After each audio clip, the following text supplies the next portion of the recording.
السلام علیکم ورحمۃ اللہ وبرکاتہ ان الحمد للہ والصلاة والسلام علی رسول اللہ وعلی آلہ وصحبہ ومن والا۔ الحدیث الثامن عشرہ، 18ویں حدیث، 18th حدیث اس ایپیسوڈ میں ہم انشاءاللہ کور کریں گے، جو کہ دو بڑے جلیل القدر صحابی رضی اللہ تعالی عنہما سے مروی ہے، ابو ذر غفاری و معاذ بن جبل رضی اللہ تعالی عنہ۔ معاذ بن جبل جو ہے وہ بڑے عالم صحابی ہیں، اور جو معاذ بن جبل ہیں وہ اسلام لے آئے تھے اپنی 18 سال کی عمر میں، وہ اسلام لائے تھے۔ اور ابو نعیم فرماتے ہیں کہ معاذ بن جبل جو ہیں وہ امام الفقہاء و کنز العلماء، کہ یہ فقہاء کے امام ہیں اور علماء کا خزانہ ہے، علماء کا ٹریجر ہے، یعنی بڑے علماء میں سے ہیں۔ عبداللہ بن عمر رضی اللہ تعالی عنہ فرماتے ہیں کہ میں نے نبی علیہ الصلوۃ والسلام سے سنا، خذ القرآن من اربع، 4 لوگوں سے قرآن لے لو، قرآن کا علم 4 لوگوں سے لو۔ عبداللہ بن مسعود رضی اللہ تعالی عنہ، و سالم جو کہ حذیفہ کے غلام ہیں رضی اللہ تعالی عنہ، و معاذ بن جبل، تیسرے معاذ بن جبل ہیں، اور چوتھے جو ہیں وہ ابی بن کعب رضی اللہ تعالی عنہ۔ اور عبداللہ بن مسعود رضی اللہ تعالی عنہ فرماتے ہیں کہ ان معاذ کان امتا قانتا للہ حنیفا ولم یک من المشرکین، یعنی معاذ بن جبل کی توحید اتنی پکی اور اخلاص اتنا پکا کہ ابراہیم علیہ السلام کے لیے جو الفاظ قرآن میں اللہ تعالیٰ نے استعمال کیے ہیں، وہی عبداللہ بن مسعود جو کہ خود بڑے جلیل القدر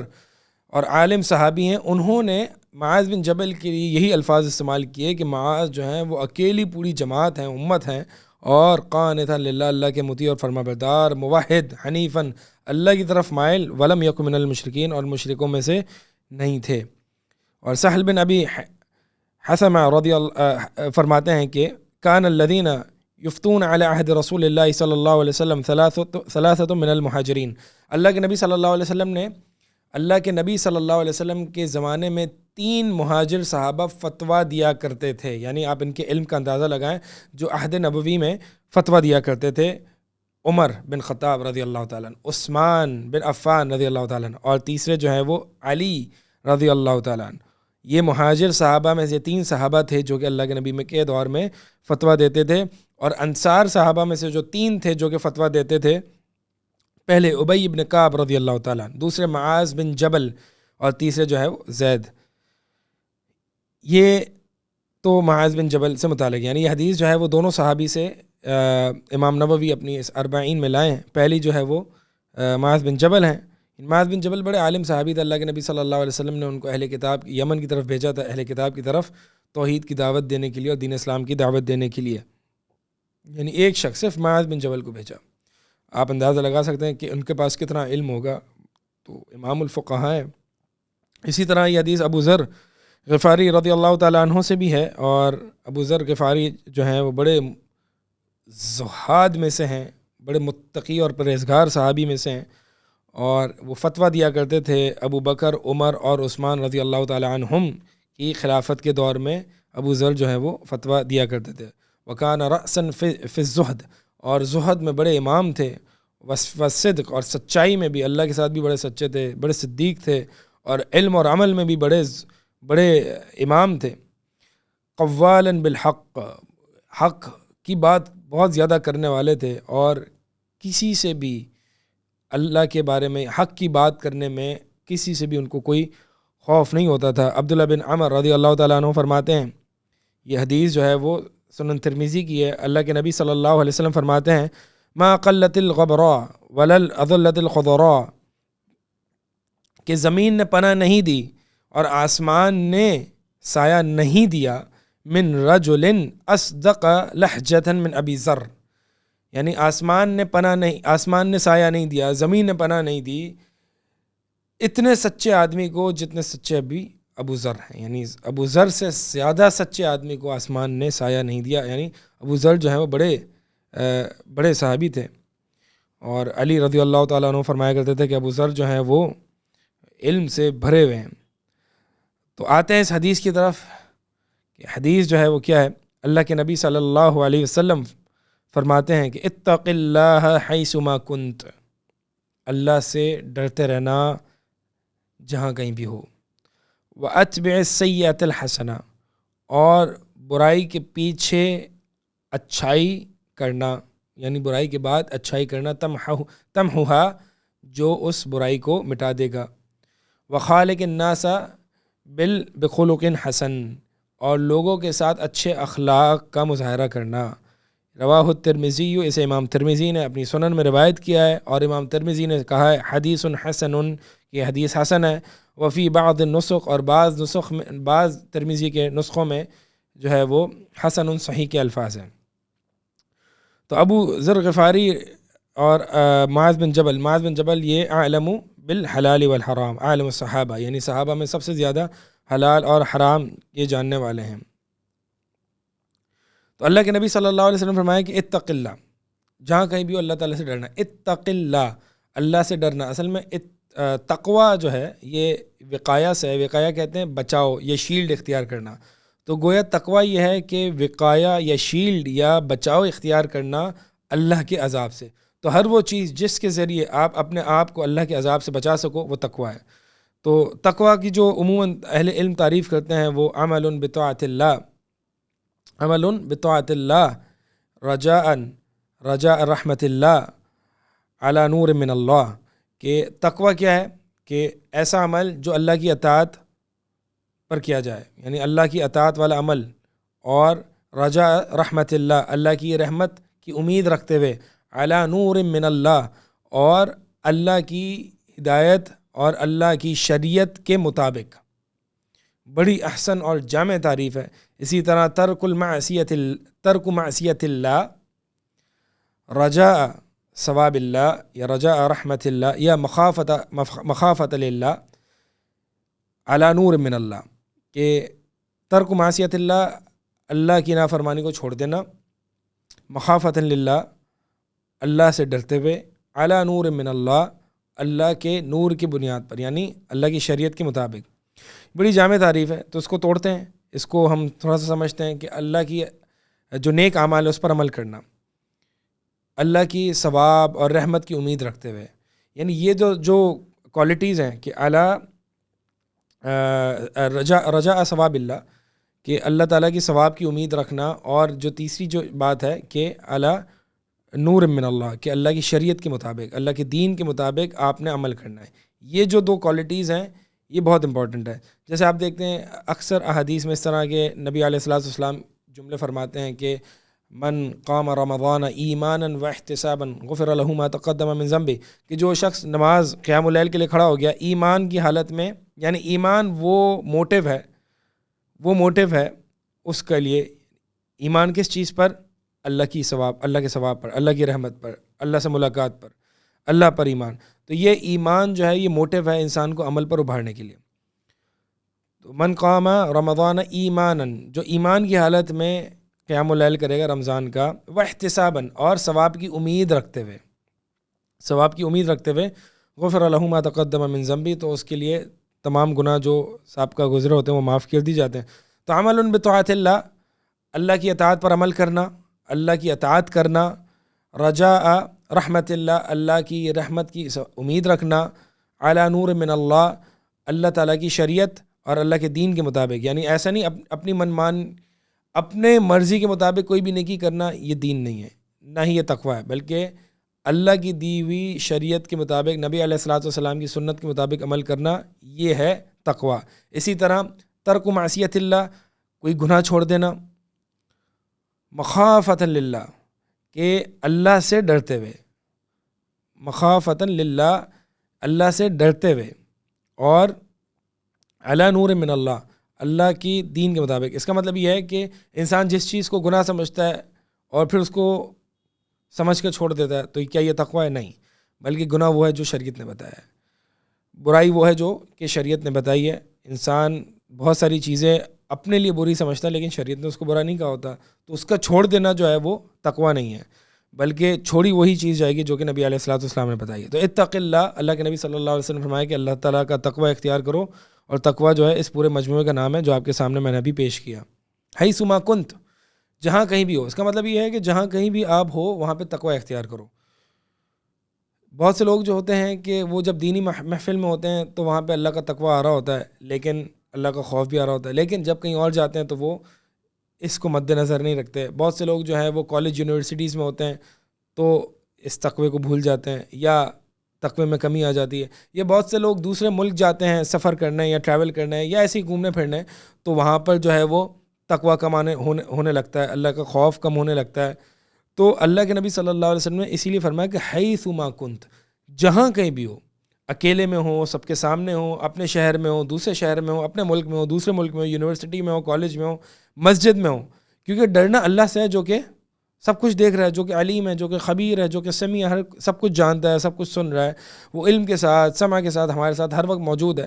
تو اللہ تعالیٰ سے جب ڈرنا ہے تو پھر لوکیشن جو ہے وہ میننگ لیس ہے کہ آپ کہیں بھی ہو, کیونکہ ڈرا جس سے جاتا ہے وہ اللہ تعالیٰ ہے. اور اسی طرح ہم یہ بھی کہہ سکتے ہیں کہ زمانے کے اعتبار سے بھی, چاہے وہ رمضان ہو چاہے وہ غیر رمضان ہو, چاہے وہ عشرہ ذوالحجہ ہو, چاہے وہ عمرے کے لیے انسان جا رہا ہے, چاہے وہ حرم میں جا رہا ہے, چاہے وہ مکہ جا رہا ہے, چاہے وہ مدینہ جا رہا ہے, چاہے وہ کراچی میں ہے, چاہے وہ پاکستان میں, کہیں بھی ہے, جو بھی زمانہ ہے, اللہ تعالیٰ سے جب اللہ تعالیٰ سے ڈرنے کا کہا گیا تو مطلب اللہ تعالیٰ سے ڈرنا ہر جگہ کہیں بھی ہو. تو انسان کو یہ ذہن میں رکھنا چاہیے کہ جس اللہ سے میں کراچی میں ڈرتا ہوں اس اللہ سے میں مکہ میں بھی ڈرتا ہوں,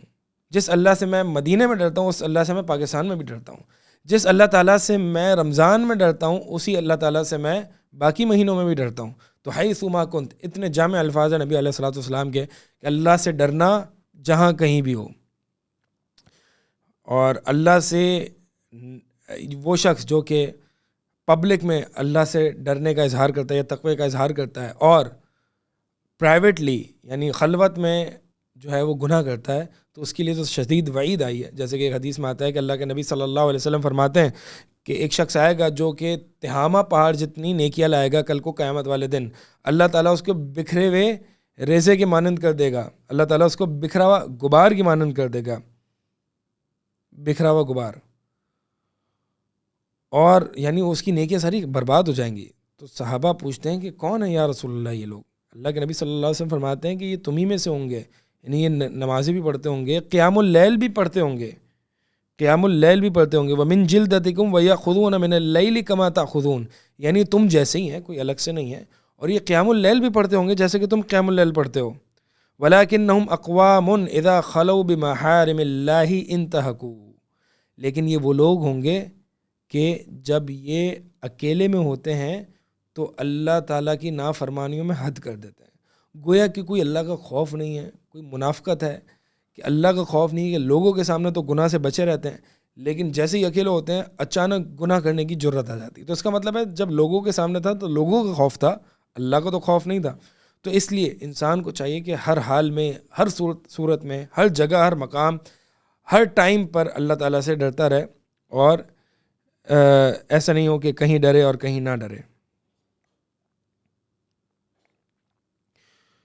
آگے حدیث کے جو ہے الفاظ ہیں کہ وَأَتْبِعِ السَّيِّئَةَ الْحَسَنَةَ, کہ برائی کے بعد نیکی کریں, یعنی اس گناہوں کے سائیکل کو توڑنا ہے. انسان گناہ کرتا ہے, ہو جاتا ہے, ابن آدم ہے, خطا ہوتی ہے, لیکن بہترین خطا کار جو گنہگار, بہترین خطا کار وہ ہے جو کہ توبہ کرنے والا ہے. تو انسان ہونے کے ناطے انسان سے خطا ہو جاتی ہے, لیکن بہترین خطا کار ہے وہ جو کہ گناہ کے بعد توبہ کر لے. گناہ کے بعد توبہ کرنا یہ مطلوب ہے. تو یہ سائیکل بریک کرنا گناہوں کا, کیونکہ اگر انسان گناہوں کا سائیکل بریک نہیں کرے گا اور ایک کے بعد ایک گناہ کرتا جائے گا اور یہ سائیکل کریٹ ہوگا اور یہ چلتا رہے گا, تو ایک گناہ کرنے سے تو ایک کالا نقطہ دل پہ لگ جاتا ہے, اور پھر اس سائیکل کے ذریعے کالے نقطے لگتے رہتے ہیں حتیٰ کہ دل زنگ آلود ہو جاتا ہے.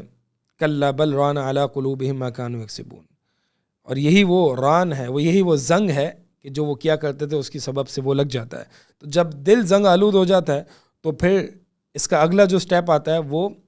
سیل ہونے کا, کہ دل جو ہے وہ اس پر مہر لگ جاتی ہے, اس پر طبع لگ جاتی ہے, سیل ہو جاتا ہے, اور پھر کوئی نیکی کوئی برائی اس میں تمیز نہیں کر سکتا, نہ کوئی برائی سے بچ سکتا ہے اور نہ کوئی نیکی کر سکتا ہے. یہ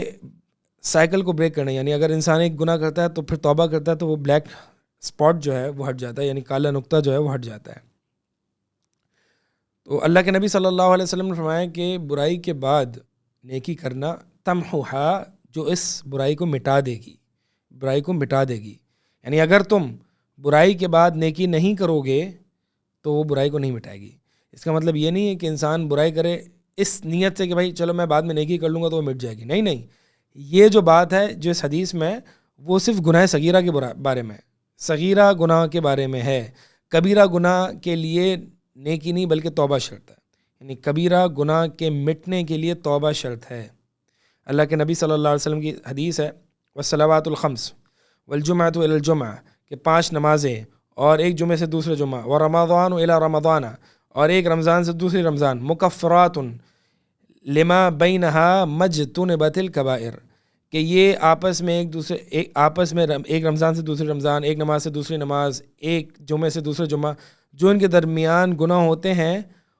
یہ نمازیں, یہ رمضان اس گناہوں کا کفارہ بن جاتے ہیں. مجتنبت الکبائر, شرط یہ ہے کہ کبیرہ گناہوں سے بچا جائے, کیونکہ کبیرہ گناہ جو مٹاتی ہے جو چیز وہ توبہ ہی ہوتی ہے. تو لہٰذا انسان یہ یہاں پہ جو اس حدیث میں بات ہے کہ نیکی کے ذریعے برائی جو مٹتی ہے وہ جو ہے وہ صغیرہ برائی ہے, یعنی صغیرہ گناہ ہے. اس کا مطلب یہ نہیں کہ انسان صغیرہ گناہ میں جرأت کر لے, بلکہ ایک حدیث میں آتا ہے کہ صغیرہ گناہ کی جو حقیقت ہے وہ اس طرح سے ہے کہ کوئی ایک شخص یعنی ایاکم والمحقرات الذنوب کہ بچو چھوٹے چھوٹے گناہوں سے جن کو حقیر جانا جاتا ہے, یعنی کسی گناہ کو حقیر نہ جانو. ایاکم ومحقرات الذنوب یعنی چھوٹے چھوٹے گناہوں سے حقیر نہ جانو جن کو حقیر جانا جاتا ہے. ان کی حیثیت ایسی ہے کہ جیسے کہ کوئی ایک لکڑی لا رہا ہے, کوئی وہاں سے لکڑی لا رہا ہے, کوئی ایک دوسرا لکڑی لا رہا ہے, یہ تمام لکڑیاں جمع ہو کے جیسے کہ آگ جل جاتی ہے اور کھانا پک جاتا ہے اس پہ, تو اسی طرح صغیرہ گناہ ایک کے بعد ایک کے بعد آنا یہ انسان کو ہلاک کر دیتا ہے. تو لہٰذا صغیرہ یا محقرات الذنوب سے جو ہے وہ انسان کو بچنا چاہیے. اور یہ اللہ کے نبی صلی اللہ علیہ وسلم نے بڑا ہی بہترین حل بتایا ہے کہ گناہ کے بعد فوراً اس کو نیکی کے, یعنی نہ انجانی میں گناہ ہو جاتا ہے, غلطی سے انسان سے گناہ ہو جاتا ہے تو فوراً سے اس کے پیچھے نیکی لگائے. اب ہمیں حدیث میں یہ ایک اور کچھ اور حدیث سے ملتا ہے کہ ایک نیکی کا بدلہ جو ہے وہ 10 سے لے کر 700 ہے, اور ایک برائی کا بدلہ ایک برائی ہے. یعنی جب ایک انسان ایک گناہ کرتا ہے تو ایک ہی گناہ لکھا جاتا ہے, لیکن جب ایک نیکی کرتا ہے تو 10 سے لے کر 700 یا 700 سے بھی اوپر تک لکھا جاتا ہے. تو کم از کم ایک نیکی کا بدلہ جو ہے وہ 10 لکھا جاتا ہے. تو کیا مطلب اگر ایک گناہ انسان کرے گا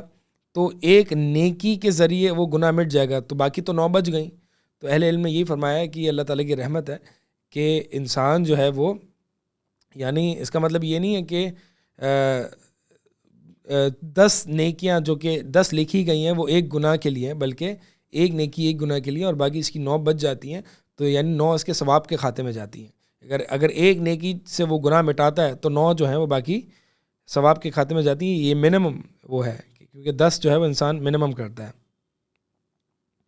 اور تیسری بات جو نبی علیہ الصلوۃ والسلام نے فرمائی کہ وخالق الناس بخلق حسن, اور لوگوں کے ساتھ اچھا معاملہ کرنا, اچھے اخلاق سے پیش آنا.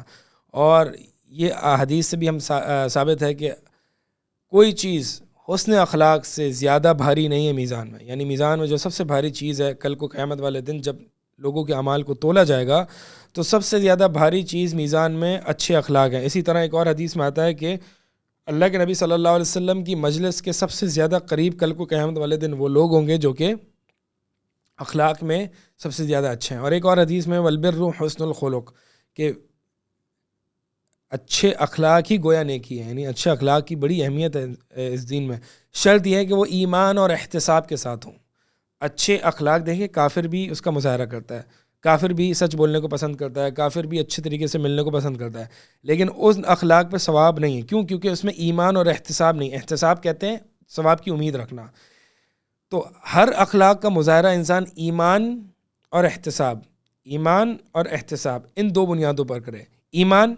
وہی میں نے آپ کو تقوی کی تعریف میں بتایا کہ عمل بطاعت اللہ رجاء رحمت اللہ و علی نور من اللہ, کہ اللہ تعالیٰ کی اطاعت کرنا اور اللہ تعالیٰ سے ثواب کی امید رکھنا اور اللہ تعالیٰ کے دین کے مطابق ہونا. تو یہ 3 سٹینڈرڈ ہیں کسی بھی عمل کا. تو اگر انسان اچھے اخلاق رکھنا چاہتا ہے تو اس میں اللہ تعالیٰ سے ثواب کی امید رکھیں, رجاء ثواب اللہ, یہ رجاء رحمت اللہ یہ بھی کرے. اور انسان جو ہے جس طریقے سے نبی علیہ الصلوۃ والسلام نے ان کے لیے ارشادات جاری فرمائے اس کے مطابق اچھے اخلاق کا مظاہرہ کرے گا تو اس کو ثواب ملے گا. آخر میں امام ترمذی جو ہے وہ اس حدیث یعنی ذکر کرتے ہیں کہ حدیث حسن، امام ترمذی کے نزدیک جو ہے وہ حسن وہ حدیث ہوتی ہے کہ جس میں راوی جو ہے متہم بالکذب نہ ہو، اور دوسرا جو ہے وہ اس میں کوئی شذوذ نہ ہو، اور تیسری بات یہ ہے کہ وہ دوسرے طریق سے بھی وارد ہو۔ یہ امام ترمذی کی حسن کی اصطلاح جو ہے وہ جمہور کی اصطلاح سے مختلف ہے۔ اور اسی طرح بعض نسخوں میں جو ہے وہ حسن صحیح ان کے الفاظ ہیں کہ امام ترمذی نے اس کو حسن صحیح کہا ہے۔ تو حسن صحیح میں مختلف اقوال ہیں اہل علم کے، جس میں سے جو مشہور اور جو کہ عموماً جو پڑھایا جاتا ہے، مشہور قول یہ ہے کہ حسن صحیح جب امام ترمذی رحمہ اللہ فرمائیں تو اس کا مطلب یہ ہوتا ہے کہ یہ روایت من غیر وجہ، یعنی یہ روایت جو ہے وہ اور طریق سے بھی وارد ہوئی ہے، یعنی ایک سند سے حسن ہے اور ایک سند سے صحیح ہے، تو امام ترمذی رحمہ اللہ اس کو حسن صحیح کہتے تھے، یعنی یہ روایت حسن طریق سے بھی آئی ہے اور صحیح طریق سے بھی ہے۔ اللہ تعالی ہمیں عمل کی توفیق عطا فرمائے۔ اقول قولی ھذا استغفر اللہ لی ولکم وسائر المسلمین۔